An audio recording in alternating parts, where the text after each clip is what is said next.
precisamente a lo que él hablaba sobre los agujeros negros y teniendo en cuenta la pregunta que nos hacían en las convocatorias y también a veces en comentarios de Facebook o a veces son preguntas que no alcanzamos a responder en los diferentes conversatorios, vamos a mirar entonces ese asunto. ¿Listo? Entonces la pregunta era, ¿en un agujero de gusano se podría viajar a través del tiempo y se ha comprobado que existen? Si un agujero de gusano puede hacer eso, ¿un agujero negro podría hacer lo mismo o solo nos transportaría a otro lugar? ¿Listo? Para dar respuesta a esta pregunta y entender que es un agujero negro, ustedes ya tienen como unas ideas, tenemos que tener en cuenta dos datos. Bueno, en realidad son muchos, pero solamente vamos a hablar de dos. El primero tiene que ver con lo que decía Diego del señor Albert Einstein, quien publica en 1915 lo que es la teoría de la relatividad general. ¿Sí? Eso suena súper difícil. Y lo es, pero vamos a explicarlo un poco más entendible. Einstein, a él le gustaban muchísimo las matemáticas. ¿A ustedes les gustan las matemáticas o no? Mm, mm, Más o menos, mientras le sí. cogemos el gusto. Listo. Él decía que el espacio, ¿cierto? Todo lo que es espacio podía unirse con el tiempo y crear una red como la que vemos ahí que se llamaría un espacio-tiempo. ¿Listo?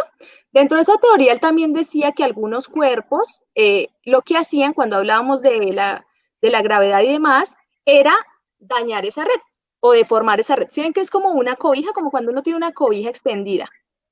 ¿Sí? Y ustedes colocan, hagan de cuenta que tienen un balón y lo colocan en el centro. ¿Qué pasa con la cobija? Ya no está lisa, ¿cierto? Se genera como huequitos, se deforma. Entonces a esto él le llamaba la gravedad. Decía que los cuerpos lo que hacían era deformar ese espacio-tiempo o esa red y pues eso nos puede ayudar a explicar cosas como por ejemplo por qué los planetas giran alrededor del Sol, ¿cierto? Como el Sol es una estrella mucho más grande, tiene mucho más masa, pues va a deformar de mayor manera, digámoslo así, el espacio-tiempo y en ese sentido, pues vamos a comenzar a girar alrededor de ese cuerpo. Pues como a Einstein le gustaban tanto las matemáticas, él creó una cantidad de ecuaciones. Hagan de cuenta, muchísimos números y ecuaciones. Él se dedicó a hacer muchas operaciones y entonces creó unas ecuaciones que él le llamó las ecuaciones de campo, ¿vale? Entonces vamos a la segunda diapositiva, por favor.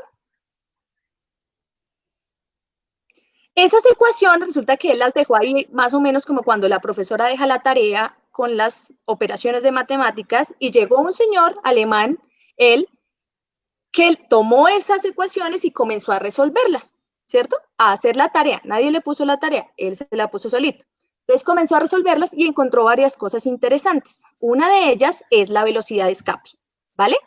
La velocidad de escape es esa velocidad que necesita un cuerpo para escapar o salir de un lugar. Por ejemplo, para que una nave espacial pueda salir del planeta, necesita tener en cuenta esa velocidad de escape para que la gravedad pues no lo haga volverse a caer. Si no alcanza esa velocidad, pues probablemente no pueda salir. ¿Listo? Además de eso, también descubrió que pueden existir algunos puntos con mucha concentración de energía y masa dentro de un espacio del universo, ¿sí? Que al colocarlos dentro de nuestra malla llamada espacio-tiempo van a deformarla tanto que ni siquiera la luz va a poder escaparse. Si hagan de cuenta que yo tengo la misma cobija que les decía antes y coloco un objeto súper pesado, súper denso, entonces eso va a generar pues un agujero mucho mayor y ni siquiera la luz va a poder escapar. A eso se le llamó, o Weller le llamó, agujeros negros, ¿vale? Ahora, siguiente diapositiva, porfa. Por favor.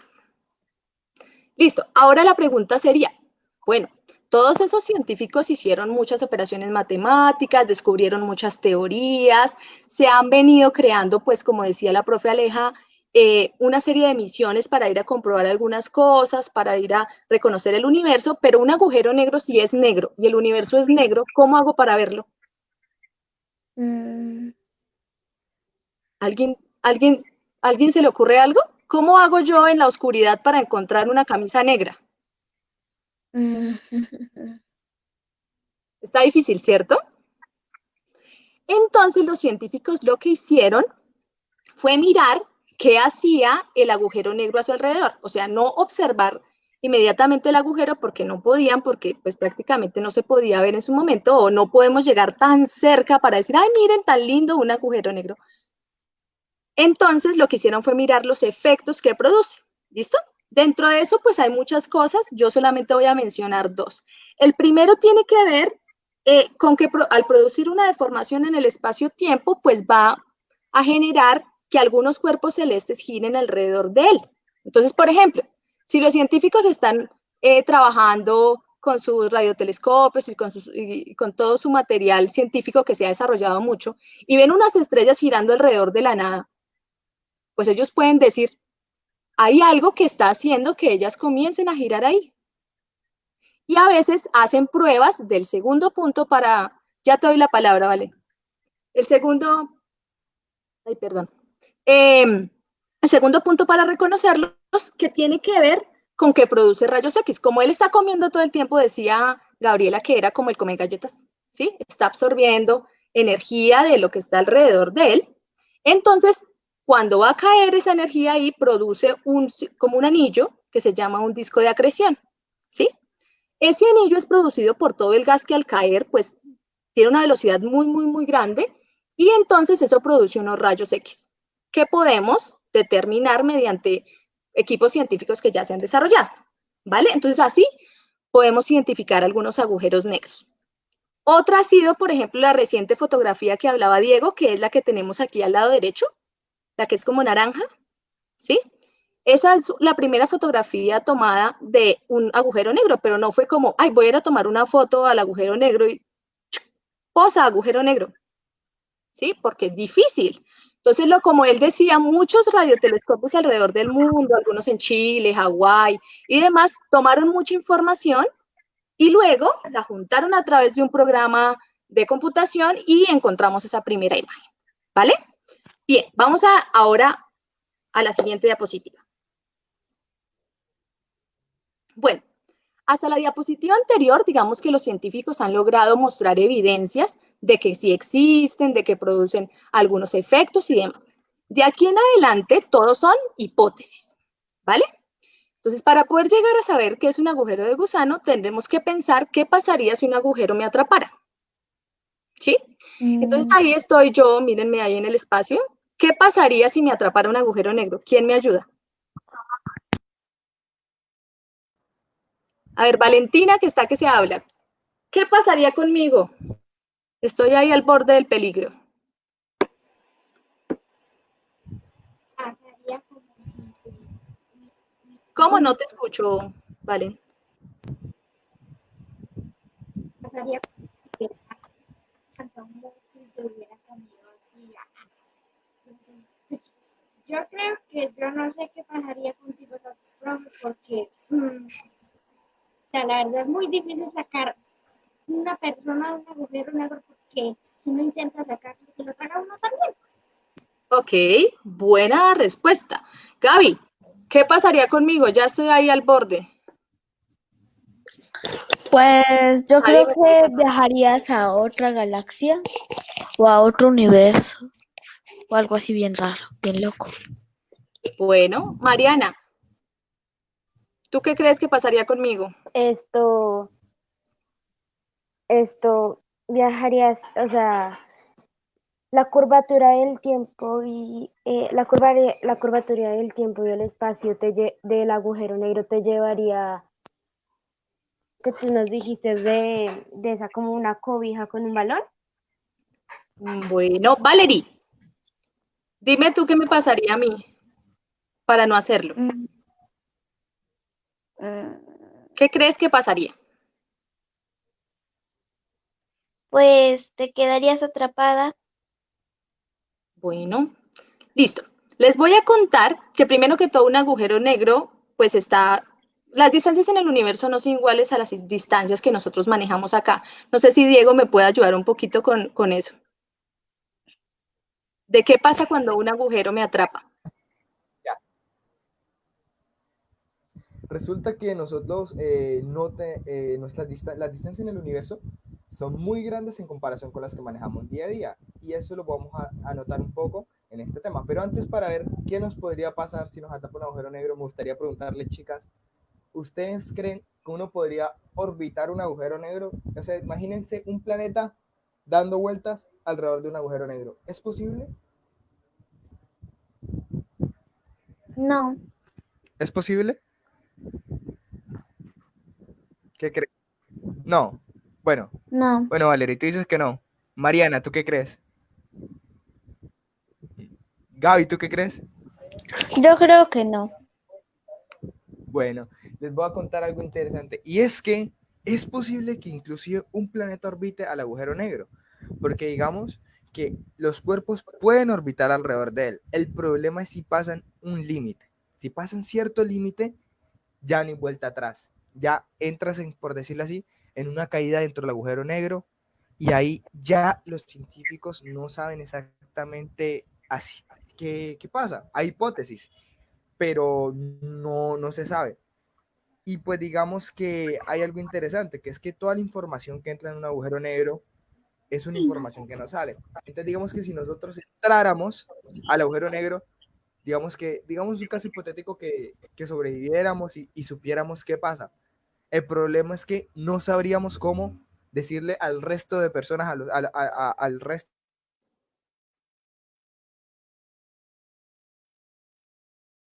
Diego,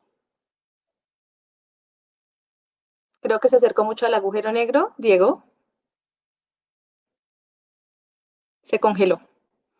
Bueno, siguiendo con el tema de Diego, es que precisamente si yo caigo en un agujero negro, pues no voy a poder salir a decirle, señora, mamá, mira, aparecí en otra dimensión, estoy en el pasado, estoy en el futuro. Es como cuando uno muere. Nadie puede volverse y decir, ay, no, imagínese que fui y los vi a ustedes y sí, es muy difícil. Ahora, eso que él decía es muy importante, ¿sí? Hay un punto de no retorno que se llama la frontera de sucesos, por eso yo puse ahí una imagen que dice peligro. Si tú pasas eso, ya no te puedes devolver, ¿listo? Hay muchas teorías que nos ha vendido, digamos, el cine, las películas, los programas de televisión como el que acabamos de ver ahorita, ¿sí? Que dicen que nos estiramos. Entonces, para eso vamos a adelantar las diapositivas, porfa, Estefa. Que nos vamos estirando y estirando como si fuésemos un espagueti, pero resulta que nosotros no somos flexibles, o sea, no somos como este caucho, por ejemplo. Si yo lo jalo, lo jalo, lo jalo, lo jalo, ¿cierto? Nosotros, ¿qué pasaría con nosotros? Podríamos destrozarnos, volvernos átomos, y ahí vamos a lo que es un agujero de tipo de gusano, ¿vale? Entonces, por favor, Estefa, si podemos ir a la última diapositiva.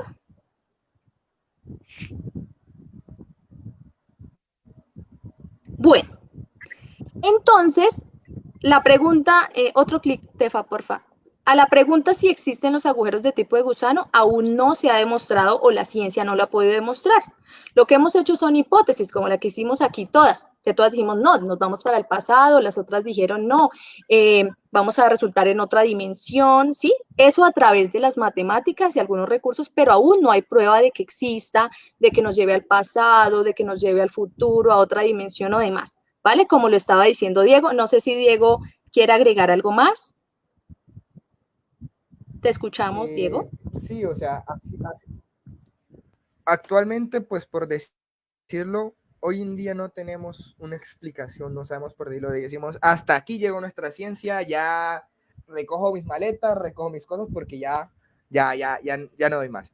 Pero lo interesante es que eso le abre la puerta a los nuevos científicos y científicas para que busquen esas soluciones, para que busquen esas respuestas. Entonces, si a ustedes les llama la atención, en un futuro, quién sabe, podría ser alguno de ustedes la que encuentre la respuesta a qué pasa cuando uno entra en un agujero negro. Excelente, Continúa, Mónica. excelente. Gracias, Diego. Sí, excelente aporte, chicas, porque vuelvo a decir, la ciencia no está acabada completamente y esa es la oportunidad para que sigamos investigando. Listo. Ahora, en este momento, no sé si ustedes tenían preguntas, creo que Valentina había levantado la mano, sé que Mariana también tiene preguntas y estamos acá con Diego y Alejandra listos para solucionarlas.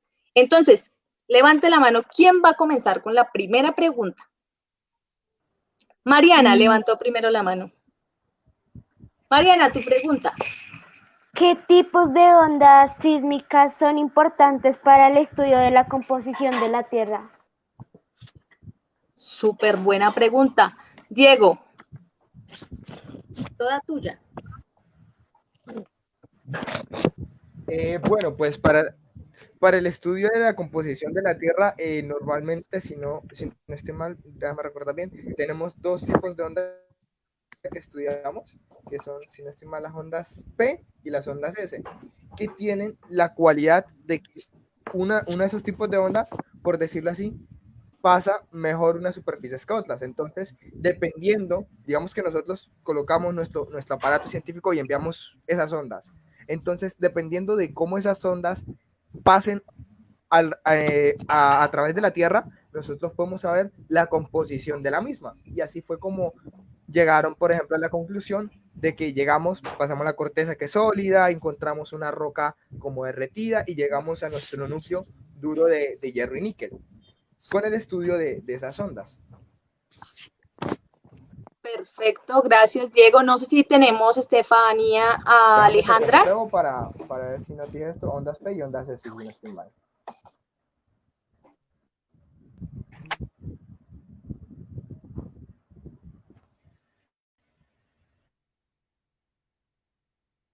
Acá estoy.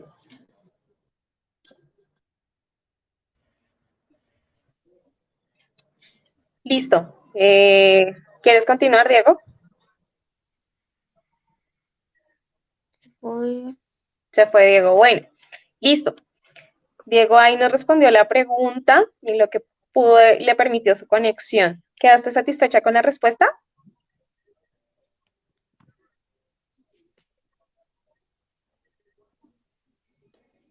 Mariana. Bueno, ¿quedaste satisfecha con la respuesta? Ah, listo, perfecto. Tú, Gaby, tienes preguntas, ¿cierto? Sí, Pi. Dale. Mi pregunta es, ¿por qué los agujeros absorben materia? Lo que pasa es que los agujeros negros se forman cuando una estrella supermasiva colapsa, se destruye, ya llega a su fin.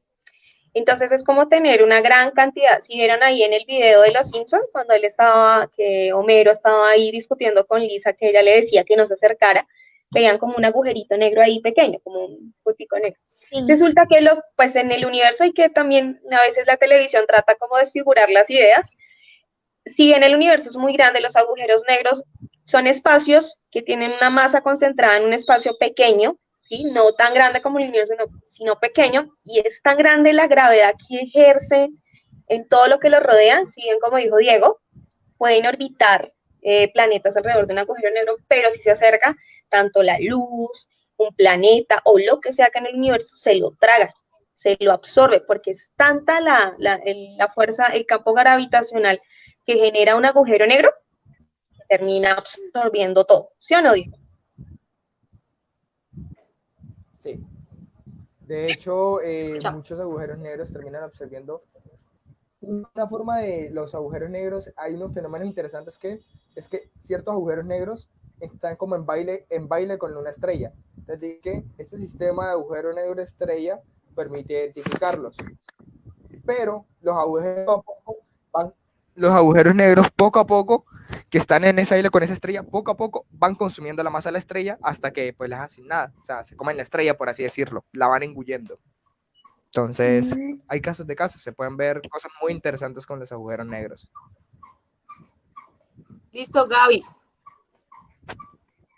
¿Bien con la respuesta? Súper. Gracias. ¿Quién tiene otra pregunta? Valentina estaba levantando la mano hace ratito. Cuéntanos, Valentina.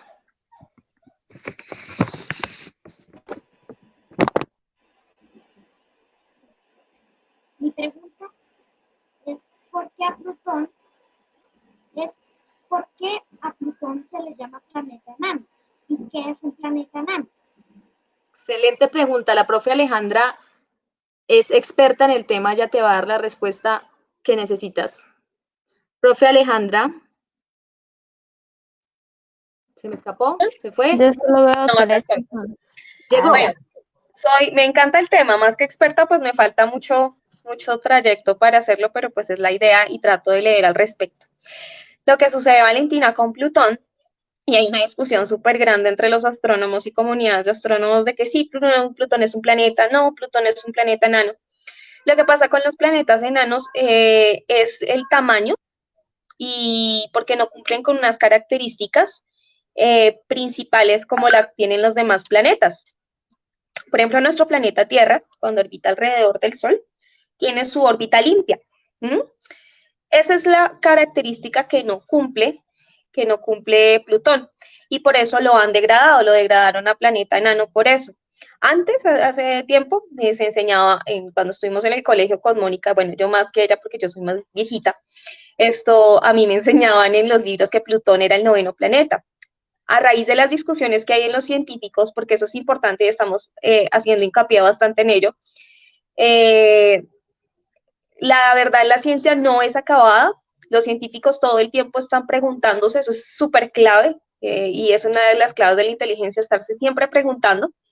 Entonces empezaron a discutir porque empezaron a notar que Plutón, cuando orbita alrededor del planeta Tierra, no tiene su órbita, alrededor del Sol, estaba pensando en la Luna. Cuando Plutón orbita alrededor del Sol, no tiene su órbita limpia. Y eso es lo que generó toda esa discusión en cuanto a que pues, lo degradaran a planeta enano. Entonces los planetas enanos tienen esa característica que no tienen su órbita limpia. Fuera de eso no han logrado tener como su forma por la gravedad que ellos presentan, tienden los planetas a tener la apariencia de una esfera. Y hay planetas enanos como Plutón, incluso Eris, Makemake, Haumea, hay gran cantidad que se han encontrado en un cinturón de asteroides más allá de Neptuno que se llama el cinturón de Kuiper. En ese han encontrado objetos astronómicos, incluso de más grandes que Plutón, que justamente son planetas enanos. Entonces, esa es una discusión que hay entre los científicos, entre los astrónomos y astrofísicos, de, bueno, Plutón todavía lo mantenemos ahí, aunque también tiene su fanaticada diciendo sí, tiene que ser planeta, pero pues lastimosamente su órbita todavía no está limpia. Hay otros objetos orbitando en esa misma órbita alrededor del Sol, acompañando a Plutón, y eso es lo que pasa. No sé, Diego. No, pues Diego. lo dejaste bien claro. Prácticamente por lo que dijo Alejandra. O sea, la Unión Astronómica Internacional, pues, por decirlo así, vio los planetas y de ellos dijo, bueno, los planetas en general deben tener ciertas características, por lo observado, y Plutón, pues, le tocó salir del grupo. Sí. A Plutón le tocó salir del grupo. Entonces, pues, triste. No hace parte del combo. Le vamos a dar la bienvenida. Muchas gracias, Diego, profe Alejandra. Le vamos a dar la bienvenida a Kevin, que acaba de llegar, estaba pidiendo la palabra. No sé si me puedes hacer el favor, Estefanía, de ponerlo en pantalla. Darle la bienvenida. Entendemos que por estas épocas, pues el problema de la conexión es un poco compleja, pero pues él tenía una pregunta que hacer. Entonces, mientras vuelve, vamos a ver las niñas si tienen otra pregunta que hacer antes de que Kevin tome la palabra. Cuéntanos. Valerie, ¿verdad? Dale. Sí. Yo tengo una pregunta y es ¿cómo Vale, se crean los agujeros negros? pues los agujeros negros son, por decirlo, al final de la muerte de una estrella. Resulta que hay estrellas que son gigantescas y durante su vida pues consumen todo su combustible. Cuando este tipo de estrellas llegan y van a morir, ellas se explotan y se comprimen y comprimen toda esa masa, la comprimen en un punto muy pequeño del espacio. Entonces, ese punto pequeño del espacio se convierte en un agujero negro, una singularidad. Entonces, al final, el agujero negro es producto de la muerte de una estrella. Ahora bien, no todas las estrellas cuando mueren se convierten en agujeros negros, porque también se pueden convertir por ejemplo, en enanas marrones, en enanas blancas, en cuásares, en púlsares, etc. O sea, el agujero negro es uno de los finales posibles para un tipo de estrella, pero aún así hay otras muertes, por así decirlo. ¿Alguna pregunta extra? ¿No te quedó algo claro? ¿Quedaste conforme con la respuesta, Valerie, o te surge Sí, una quedé nueva conforme. pregunta? Gracias. No, sí, quedé conforme. La profe Estudia- Alejandra tiene algo que agregar.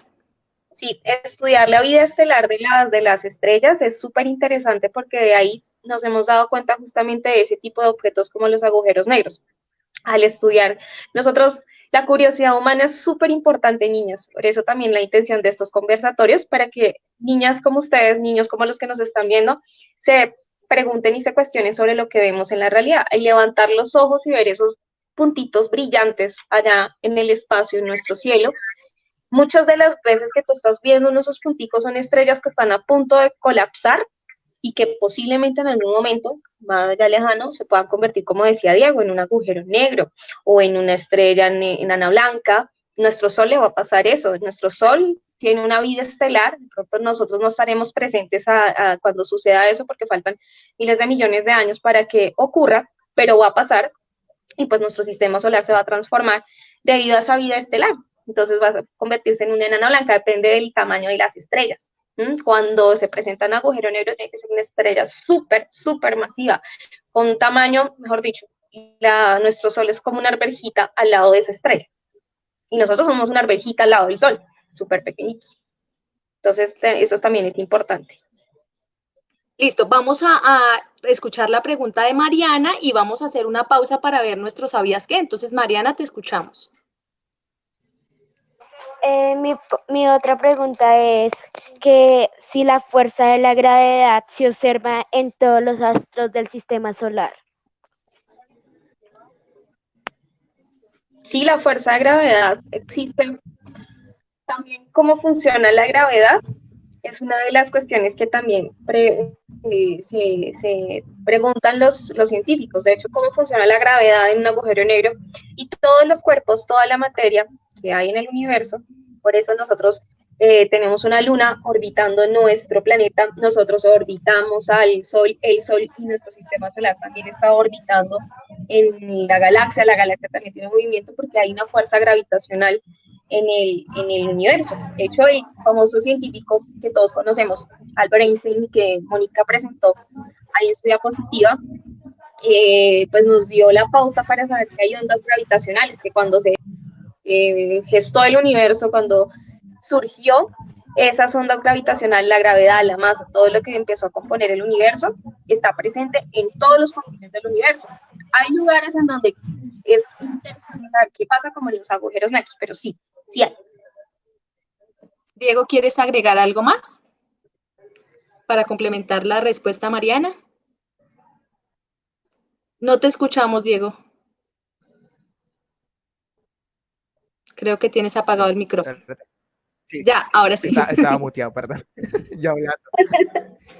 No, pues sí, como dijo Alejandra, hasta ahora sabemos que todos los sujetos como hacen el universo, pues, por decirlo así, ejercen la fuerza de gravedad por esa deformación que tienen el espacio-tiempo. Y que como ella dijo, se nos está abriendo la puerta a una nueva, por decirlo así, como un nuevo tipo de astronomía. Porque como ustedes saben, pues en la astronomía hemos utilizado normalmente la luz como fuente de información. Pero con este descubrimiento de las ondas gravitacionales podemos obtener información de otras fuentes diferentes a la luz. Y pues es un campo interesante que la verdad hay mucho por investigar. Listo. ¿Quedaste conforme, Mucho por Mariana? aprender. Listo. Ahora vamos a darle paso al ¿sabías qué? Ya te damos la palabra, Valentina, escuchamos el ¿sabías qué? Que nos puede ayudar de pronto a responder esas preguntas o a generar más, ¿vale? Entonces vamos a darle paso a Estefanía con el video del ¿sabías qué?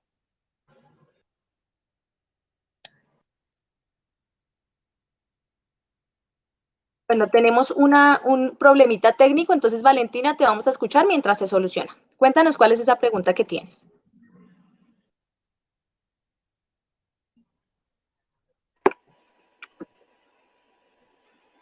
Bueno, pues la pregunta que tengo es que los años duran lo mismo en todos los planetas. ¿Sí la alcanzaron a oír, Alejandra, Diego? La pregunta de Valentina es si todos los años duran lo mismo en todos los planetas. ¿Sí, Valentina? Sí. ¿Sí? ¿Esa es la pregunta? Sí. Sí. Dale, Diego. Bueno, vamos a iniciar y después me complementa Alejandro. Resulta que, o sea, el año como se toma, estamos hablando de un año solar, es decir, el tiempo en que el planeta está en este punto, le da una vuelta al Sol y vuelve a estar en este punto. Entonces, eso se completaría en un año.